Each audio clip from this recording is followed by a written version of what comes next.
Donc, probablement, en fait, Jésus nourrissait disons plus de 5 000 personnes, parce que la Bible dit qu'il y avait les femmes et les enfants, 5 000, exclut les hommes, si je ne me trompe pas.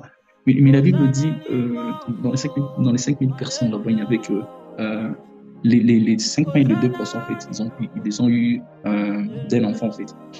Donc moi, je pose la question, est-ce que réellement dans les 5 000 personnes, il n'y avait qu'un enfant pour avoir 5 pains et 2 poissons, entre guillemets? Je ne pense pas. Je crois qu'il y avait d'autres personnes peut-être qui possédaient peut-être un tout petit peu de nourriture, mais qui n'avaient pas ce cœur en fait pour donner à Jésus. Puisque la Bible est écrite, la Bible dit, même la foule ne croyait. La foule entendait, mais certainement ne croyait pas. Alors que moi, je peux donner en fait ce que je possède, okay, à quelqu'un dont j'ai pas foi en fait. Donc ça ne faisait pas sens. Mais l'enfant qui, voilà, donnant en fait le peu qui possédait. Donc c'est pour moi ça me parle directement pour me dire que certainement avec Dieu, nous devons avoir un cœur d'enfant en fait. Voilà pourquoi il le dit, soyez comme des petits enfants.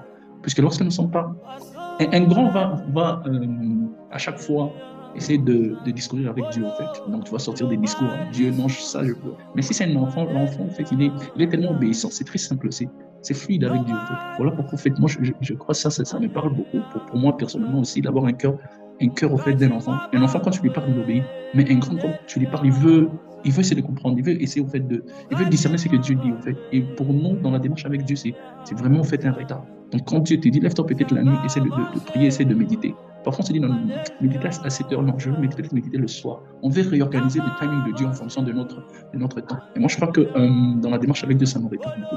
Donc, nous devons avoir ce cœur d'enfant. Lorsque Dieu te parle, certainement Dieu parle à tout le monde. Lorsque Dieu te parle, nous devons être prêts en fait, à obtempérer. Donc, non pas voilà, à discuter avec Dieu. C'est le premier point.